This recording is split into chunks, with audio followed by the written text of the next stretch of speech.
Cyril Malka, sans divan.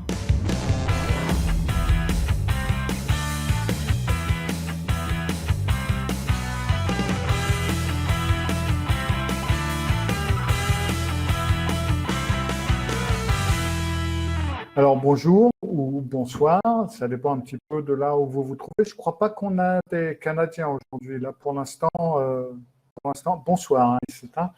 Oui, donc pour l'instant, on a l'air d'être plutôt placé en Europe. Et bienvenue donc à cet avant-dernier webinaire de la saison, qui aujourd'hui, donc, je me suis dit, j'allais vous parler un petit peu de la dépression. C'est un sujet qui intéresse beaucoup de personnes.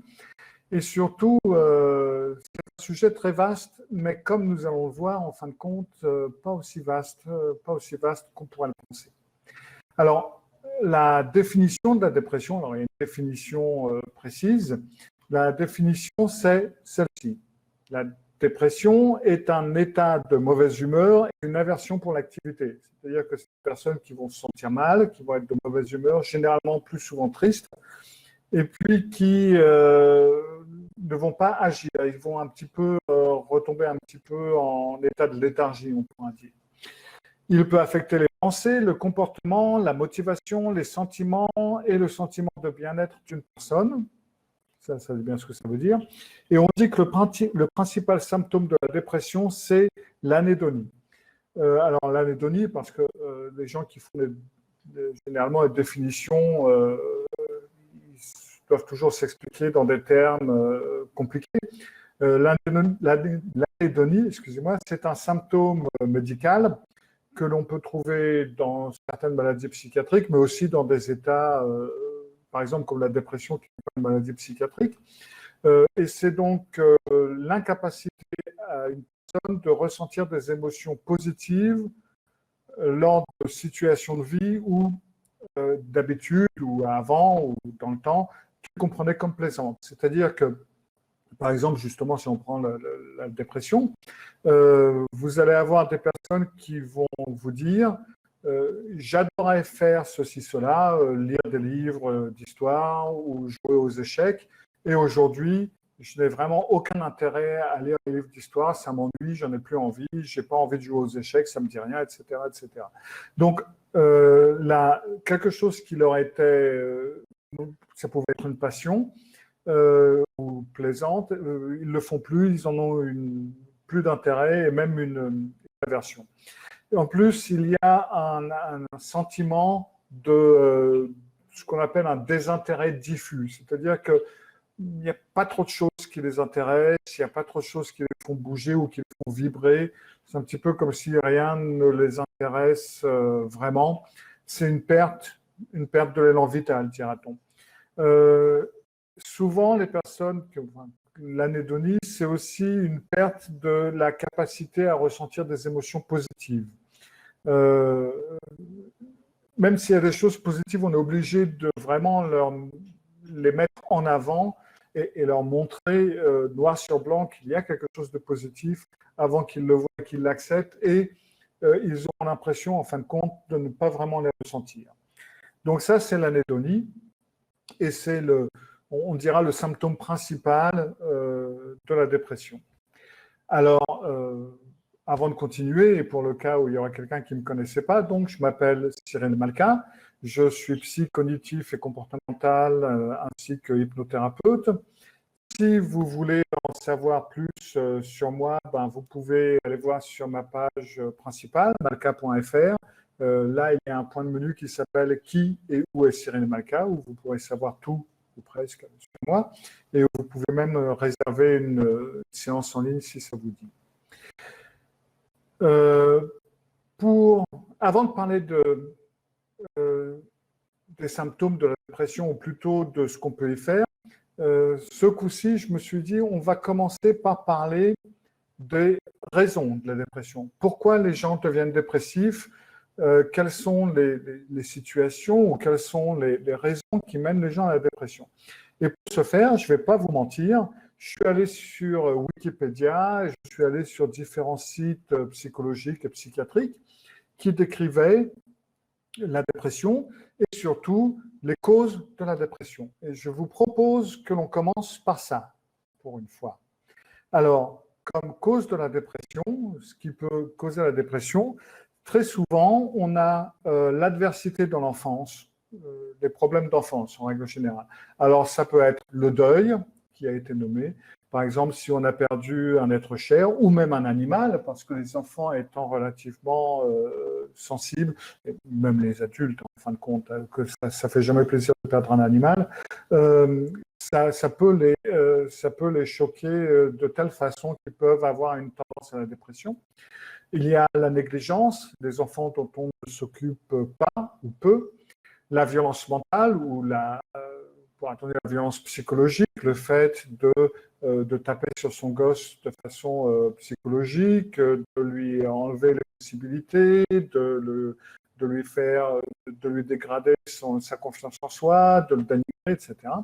La violence physique, bien entendu, qui peut mener à la dépression plus tard. La violence sexuelle, également, c'est presque compris dans le système. Aussi, il a été nommé le traitement inégal parental des frères et sœurs.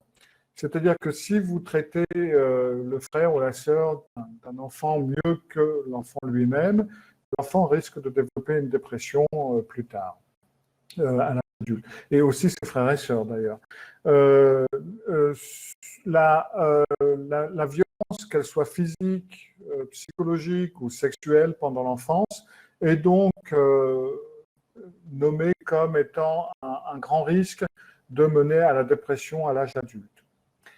Ensuite, il y a ce qu'on appelle les événements de la vie, c'est-à-dire il y a des changements dans la vie ou dans le développement, ou des choses qui peuvent vous arriver, qui peuvent mener à la dépression à l'âge adulte, même si vous avez eu une enfance parfaite ou sans problème. Certains événements de la vie active ou de votre développement peut vous mener à une dépression. Alors là, il y avait toute une ribambelle de différentes possibilités et on disait que cela comprenait, mais ce n'était pas limité à l'accouchement, qui pouvait mener à des dépressions. La ménopause également peut mener à certaines dépressions. Les difficultés financières, c'est-à-dire que si vous avez une perte d'emploi ou si ne serait-ce qu'entrer dans des difficultés financières parce que vous êtes endetté ou surendetté, ça peut mener à la dépression. Le chômage, le stress, que l'on parle du stress dans le travail, par exemple, le fait d'être dans des situations de pression constante, dans le stress dans l'éducation, par exemple, les grands adolescents ou même les adultes qui sont dans des formations, qui doivent passer des examens, peuvent entrer en dépression. Du stress par rapport aux relations familiales, ou des stress par rapport aux conditions de vie. Si vous êtes dans des conditions de vie qui ne vous plaisent pas ou qui sont difficiles, que ce soit pour une longue période ou pour une période un peu plus courte. Les diagnostics médicaux également peuvent mener à la dépression, c'est-à-dire que si on vous met un diagnostic d'une certaine maladie, que ce soit le cancer, le VIH, ou même des maladies plus bénignes quand même si vous pouvez avoir des problèmes de dos ou des problèmes qui vous handicapent d'une façon plus ou moins importante. L'intimidation, ça peut être dans le domaine privé, ça peut être dans le domaine familial, si vous êtes intimidé par certaines personnes de votre famille ou si vous êtes intimidé au travail ou dans les études, pour une raison ou pour une autre. La perte d'un être cher, la perte d'un parent ou de quelqu'un que vous aimez. Il y a les catastrophes naturelles qui peuvent vous mener à un état de dépression. L'isolement social, qui a été également nommé. Quelle que soit la raison de l'isolement social, que ce soit quelque chose que vous avez choisi ou que vous avez du mal à vous adapter. D'ailleurs, l'isolement social, comme on va le voir d'ici quelques minutes, est également par rapport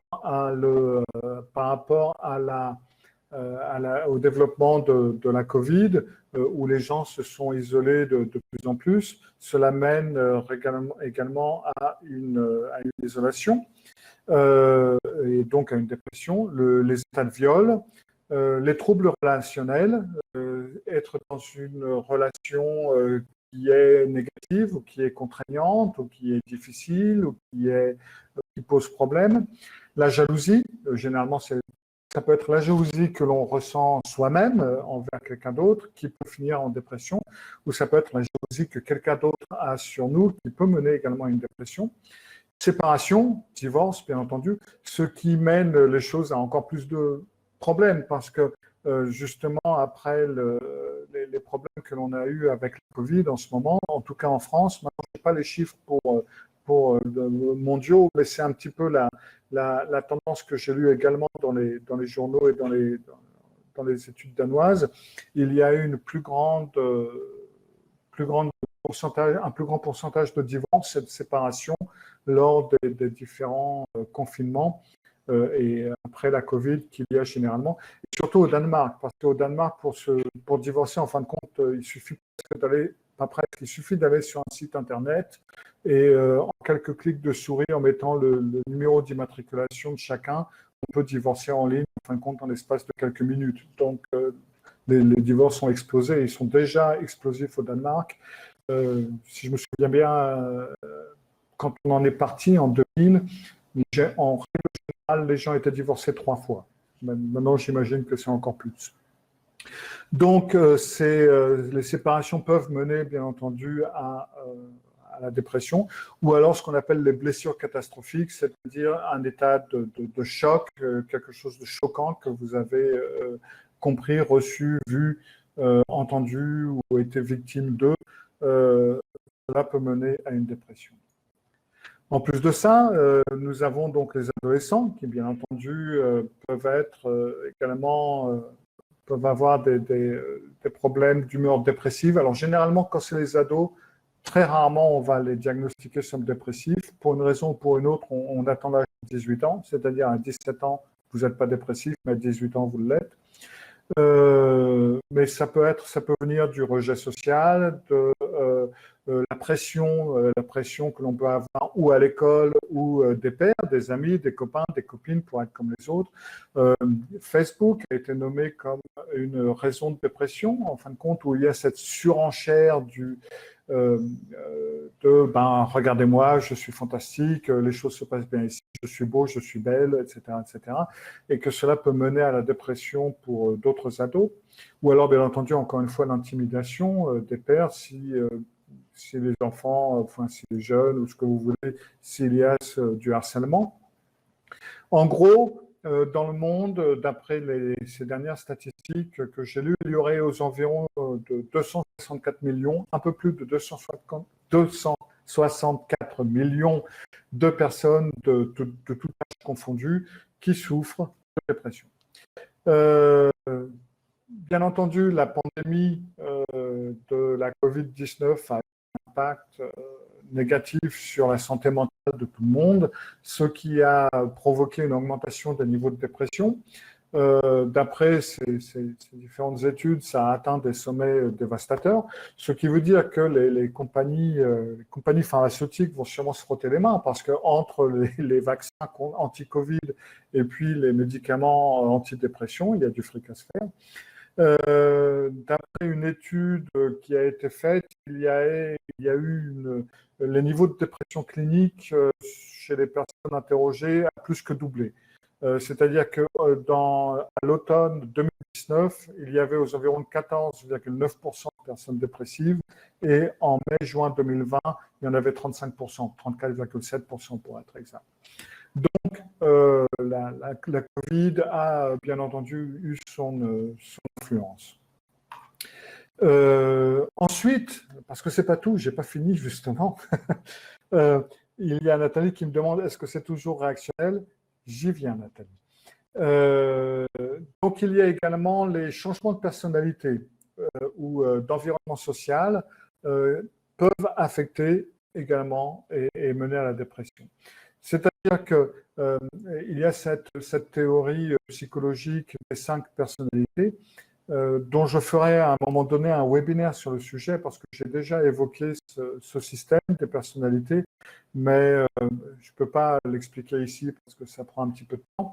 Mais en gros, il y a 5 types de personnalités qui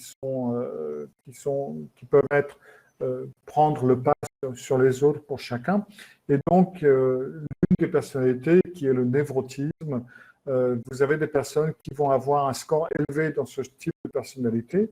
Et dans ce cas-là, le changement de personnalité, le développement, pourrait-on dire, pourra les affecter plus que d'autres. Donc, les changements d'humeur qui peuvent arriver par rapport à différents développements personnels, différents développements de la personnalité, parce que nous ne sommes pas les mêmes aujourd'hui que nous l'étions hier. Nous nous développons constamment. Enfin, on vieillit petit à petit, on ne vieillit pas tout d'un coup. Et on évolue de jour en jour. C'est-à-dire que je ne suis pas le même aujourd'hui que je l'étais hier, même si la différence, à moins de quelque chose de vraiment choquant, arrive, le changement se produit petit à petit, on apprend petit à petit chaque jour, etc. Et donc, certaines personnes vivent ce changement de personnalité très mal. Ils se sentent vieillir, par exemple, ou ils se sentent moins performants, ou ils se sentent plus vieux, ou plus faibles, ou ce que vous voulez. Et dans ce cas-là, donc, cela peut mener à un retrait de vie sociale où ils se disent, bah oui, en fin de compte, ça vaut plus rien, j'ai plus envie, etc. Changement d'appétit, difficulté de concentration, etc. Et donc, cela peut être un phénomène qui peut mener à la dépression. D'autres choses peuvent mener à la dépression, c'est quelque chose comme l'alcool. Alors l'alcool, bon, il ne suffit pas de prendre un apéritif et un verre de vin de temps à autre pour devenir dépressif, mais l'alcool, c'est ce qu'on appelle un dépresseur, tout simplement. Il ralentit certaines régions du cerveau, qu'on le veuille ou non, comme le cortex préfrontal, le cortex temporal, et donc il affecte la mémoire et certaines autres choses. Et entre autres, il abaisse le niveau de sérotonine dans le cerveau, ce qui fait que cela peut mener à une augmentation des risques d'humeur dépressive, tout simplement. Il y a eu des études qui ont été faites sur le sujet, maintenant ça fait bien longtemps, et donc on a pu faire un lien entre la consommation d'alcool et les risques de dépression. Les gens qui ont une tendance à avoir une grande consommation d'alcool ont également une plus grande facilité à devenir dépressifs. Entre autres, on pense que c'est le problème de gestion des émotions, entre autres le fait de se sentir bien sous alcool, et puis quand on revient, dira-t-on, au jour d'après, avec les maux de tête, et puis au quotidien, où on se sent moins intéressant, peut-être, plus idée, ben, on a une tendance à entrer dans la dépression, et ça peut favoriser la dépression. Ensuite, il y a bien entendu plusieurs drogues qui peuvent provoquer la dépression, qui peuvent aggraver la dépression si on l'a déjà, que ce soit donc dans l'intoxication, le sevrage ou la consommation chronique. Pour ce qui est de la consommation chronique, c'est exactement le même principe dans l'alcool, c'est-à-dire que lorsque l'on est dans un état, lorsque l'on est high, lorsque l'on est dans cet état drogué, les choses se passent mieux, on est plus détendu, on est plus sûr de soi, on est plus ceci, on est plus cela. Et quand le quotidien revient, eh ben c'est moins intéressant et on se sent pas très bien. Et puis dans ce cas, on tombe plus facilement en dépression. Donc, tout ce qui est donc alcool, tout ce qui est sédatif, et donc ça comprend également ce qu'on appelle les benzodiazépines qui sont sur ordonnance. C'est-à-dire que certains des médicaments que les psychiatres vont vous donner contre les angoisses, par exemple, peuvent provoquer une dépression. Où on en devient dépendant, et ce qui fait qu'il est très difficile de s'en sortir sans dépression. Vous avez les opioïdes, donc c'est et les analgésiques que vous avez sur ordonnance, et puis les drogues illicites, bien entendu, comme l'héroïne. Vous avez le shit, le hashish, qu'on le veuille ou non, c'est une drogue, et elle a des effets secondaires qui peuvent être dévastateurs, en plus de la psychose du H, comme elle s'appelle, et qui est un état bouffée délirante, etc., et qui peut mener à des problèmes psychologiques, ben, vous avez également le même souci. Les stimulants, comme la cocaïne, comme les amphétamines, vous avez les hallucinogènes et puis les inhalants, enfin bref, tout ce qui est drogue et médicaments qui ont une influence, en fin de compte, sur la psyché, sur le cerveau, vous pouvez prendre en ligne de compte le risque de dépression par la suite ou pendant. Nous avons, et ça c'était une étude danoise à l'époque, la lumière. Il y a pas mal de dépressions au Danemark. Et c'est d'ailleurs assez, encore une fois, c'est relativement amusant parce que si vous écoutez la radio ou la télévision par rapport à les pays où les gens sont le plus heureux, le Danemark est généralement en première ou en deuxième position, pour ainsi dire, chaque année. Et chose amusante, c'est que le Danemark est également en première position pour ce qui est de la prise d'antidépresseurs chaque année. Et donc est également très haut pour ce qui est de tout ce qui est suicide. Donc, c'est peut-être le peuple le plus heureux, mais c'est sûrement l'un des peuples les plus drogués. Donc, ceci explique peut-être cela. Il y a ma femme qui est contente parce qu'elle elle est danoise, mais elle n'aime pas les Danois, donc elle n'aime pas le Danemark. La lumière, donc le manque de lumière peut mener à un état dépressif ou peut renforcer la dépression. Ça, c'est donc une étude danoise, une étude copenhagoise à l'époque. Et on a fait ces espèces de laboratoires lumineux dans lesquels on projette la lumière chez les personnes dépressives et cela a un effet bénéfique. Vous pouvez également acheter ces lampes spéciales, si je me souviens bien, dans n'importe quel Ikea ou autre magasin qui pourrait vous aider à combattre la dépression. Donc, si on fait un petit peu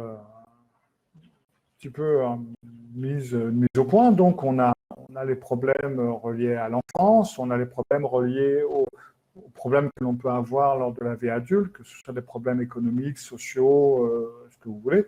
On a les problèmes par rapport à l'adolescence, si on a des problèmes à la nourriture, me demande Britt. Je sais que le chocolat noir, combat la dépression, paraît-il. Donc ça, c'est une bonne excuse si vous voulez manger du chocolat. Je n'ai pas connaissance d'études sur la nourriture, mais je suppose que ça peut se trouver, mais j'ai pas pensé à aller chercher là. Donc vous avez donc la Covid, différentes maladies, différentes épidémies, différentes catastrophes en fin de compte. Il ne suffit pas seulement de parler des épidémies. Vous avez le changement de personnalité ou le développement donc de notre personnalité. Vous avez les différents abus, donc que ce soit l'alcool ou différentes drogues ou différents médicaments. Vous avez donc la luminosité, la lumière. Et puis oui, justement, comme Nathalie a demandé, est-ce que c'est toujours réactionnel? Non, il y a aussi, paraît-il, des problèmes génétiques. La génétique pourrait en parler. Il paraît que dans les familles où il y a des parents dépressifs, il y a plus de chances ou de risques pour avoir des enfants dépressifs.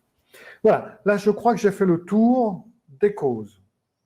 Et c'est là où on pourrait presque se demander, en fin de compte, qu'est-ce qui ne cause pas la dépression? Parce que, et encore, il y en avait plus que ça, mais je me suis dit, j'aimerais bien garder ce webinaire quand même à une période relativement courte. Mais il y en a plus que ça. Si vous allez sur différents sites internet, si vous allez sur différentes associations, parce qu'il y a des associations contre la dépression, les causes de la dépression sont tellement multiples que l'on s'en demande presque, mais comment est-ce qu'on peut faire pour l'éviter? J'aimerais vous parler ou vous reparler d'un psychologue américain qui est toujours en vie, qui va faire ses 100 ans là au mois de juillet, et qui s'appelle Aaron T. Beck. Il a fait énormément d'études sur la dépression, et entre autres, il avait fait une étude sur des dizaines de milliers de personnes. C'était vraiment, c'était pas lui tout seul, c'était son laboratoire, il avait des assistants, etc. C'était pas seulement Aaron T. Beck qui l'a fait. Où il a fait des interviews, des analyses de données sur toutes les personnes dépressives qui étaient demandées, enfin qui arrivaient dans son laboratoire. Et on est sorti que, en fin de compte, il était impossible de trouver une raison logique. C'est-à-dire que dans toutes ces personnes qui avaient des dépressions, vous aviez des personnes qui avaient eu des bonnes enfances, d'autres qui avaient des mauvaises enfances, vous en aviez qui avaient eu des problèmes, d'autres qui n'en avaient pas, vous aviez des riches, vous aviez des pauvres, vous avez différents niveaux sociaux, il n'y avait pas vraiment de données différentes, que ce soit à la campagne ou à la ville. Bref, il n'y a pas de cause où on pourrait dire voilà, quand on fait ceci ou cela à un enfant, ou quand on vit dans tel ou tel environnement, on va avoir un résultat dépressif. La raison, et la seule raison qui est la cause de la dépression, c'est la façon de penser et la façon de concevoir le monde. C'est tout simplement, vous avez des personnes qui ont, comme Aaron Tibek l'a remarqué lui-même, les personnes de tendance dépressive, surtout celles qui étaient très profondément dépressives, si elles n'avaient aucune raison d'être dépressives, elles en trouvaient une, que ce soit un mensonge, que ce soit quelque chose de totalement fantaisiste, elles allaient trouver une raison pour penser de façon dépressive. C'est leur façon de penser, c'est leur façon d'organiser leur façon d'être. Je me souviens, moi, à l'époque, j'habitais le Danemark, et je me souviens d'une patiente dépressive qui avait une dépression parce que le cours de la couronne danoise était monté, ce qui, en fin de compte, était très bien pour nous, mais donc ça lui faisait peur, elle était entrée en dépression parce que le cours de la couronne était monté. Donc, une personne dépressive peut avoir une tendance à vouloir trouver quelque chose qui peut la mener à la dépression. Si elle ne vit pas quelque chose qui est évidemment dépressif, elle va le trouver. Aaron Tibek avait fait ce qu'il appelait le triangle de la dépression. Et c'est-à-dire que vous aviez la triade de la dépression, ça implique des pensées négatives et qui sont spontanées et apparemment, pour le sujet, apparemment incontrôlables. C'est-à-dire que la personne dépressive va vous dire « mais je ne peux pas le contrôler, ce n'est pas moi qui le pense ». C'est un petit peu comme si quelqu'un leur mettait les idées dans la tête, ou c'était quelque chose qui leur arrivait d'en haut ou de quelque part, mais que c'était quelque chose qu'elles ne peuvent pas contrôler. Et c'est d'ailleurs l'un des buts de la thérapie, c'est de leur faire comprendre, de leur faire accepter qu'ils peuvent parfaitement contrôler ce genre de choses. Et donc cette triade implique donc une vue négative sur le monde en règle générale, et ce qui va être un petit peu du genre mais personne ne m'aime ou personne ne me valorise, les gens m'ignorent tout le temps, je ne vaux rien, etc. Et donc cela les mène très souvent à une vue négative sur le futur. Ben oui, mais personne ne me valorise, personne ne m'aime, etc. Tout le monde m'ignore, donc les choses ne vont pas changer. De toute façon, c'est comme ça. Là, je veux dire que les différentes théories conspirationnistes que l'on peut lire, entendre en ce moment sur le changement du climat, sur les problèmes de chips dans les vaccinations contre le Covid, enfin bref, tout ce genre de trucs fait que la personne trouve encore plus de raisons de devenir dépressive et peut encore plus s'ancrer là-dedans et avoir cette idée que tout ça c'est sans espoir parce que les choses ne changeront jamais de toute façon, ça peut qu'empirer. Et puis bien entendu ça retombe sur la vue de soi négative qui va dire oui mais bon moi je ne vaux rien de toute façon, je suis moche, je suis bête, je ne suis pas intelligent, j'aimerais être différent, les autres sont mieux, etc. etc. Et puis, boum, on repasse sur la vue négative sur le monde, et puis ça tourne, etc. Alors, les idées, les pensées irrationnelles, les pensées négatives, cette façon de penser, de voir le monde de façon négative, c'est la façon de penser dépressive. Et tant que le sujet, ou le client, ou le patient, ou ce que vous voulez, parle ou pense, organise ce monde de cette façon, il ne va jamais en sortir. Et en solution, la solution, il n'y en a en gros qu'une pour s'en sortir. La seule solution, c'est la thérapie. Et alors, il y a des médicaments que l'on peut donner, et cela peut être utile jusqu'à un certain niveau. C'est-à-dire que si vous avez un client qui est si profondément dépressif que il n'a même pas envie d'aller en thérapie et de travailler en thérapie, oui, les médicaments, le temps d'entamer la thérapie et de démarrer la thérapie peuvent être acceptables. fois que la thérapie a commencé et que la chose est lancée, non. Après, il n'y en a plus besoin. Après, on peut laisser tomber le médicament et se contenter de la thérapie. Alors, en thérapie, les seuls bons résultats qui ont été donnés jusqu'ici, ça a été la thérapie cognitive et comportementale. En psychanalyse et tout ce qui est psychologie, tendance psychanalytique, les résultats sont proches de zéro. Ça n'est pas, justement parce que ce n'est pas en trouvant la cause dans le passé ou dans ce qui vous arrive, etc., que les choses changent. Il est important que le dépressif apprenne ses faiblesses. Alors, est-ce qu'il peut en guérir tout à fait? Non. Non. C'est une personne qui a une tendance à penser de façon dépressive. Un point, c'est tout.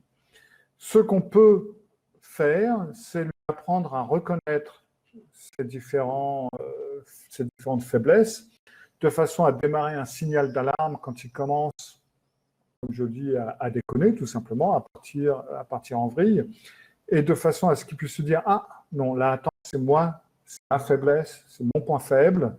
Il est temps que je redresse la chose, non, c'est pas vrai, c'est pas comme ça marche autrement, etc. » Et de cette façon, il peut se détacher petit à petit de cette façon de penser. Cela ne marchera pas à tous les coups, il y aura des situations où ce sera plus difficile que d'autres, mais en apprenant ce système, il va avoir de moins en moins de crises de dépression et de cette façon, on peut s'en sortir. Maintenant, la dépression, c'est la façon de penser dépressive, c'est le plus probablement quelque chose de génétique. C'est pour ça que ça suit souvent les mêmes familles. Si papa ou maman a une tendance à penser de façon négative et dépressive, il y a de fortes chances pour que cela puisse se relayer à la progéniture. Tout comme si papa-maman est très imaginatif ou très ceci ou très cela, ce sont des choses qui tout simplement suivent les générations. Et donc, dans ce cas, surtout si papa-maman a travaillé avec ce genre de choses, il pourra, s'il remarque que l'enfant a une tendance à penser de façon un petit peu dépressive, il pourra désembrayer le truc beaucoup plus tôt que cela a été pour lui. Et de cette façon, apprendre à l'enfant à gérer cette façon de penser dépressive dès le départ ou dès le début, afin que cela ne lui présente pas les problèmes que l'adulte a eu. Et de génération en génération, après quelques générations, en fin de compte, la façon de penser dépressive peut totalement disparaître d'une certaine lignée ou de la famille.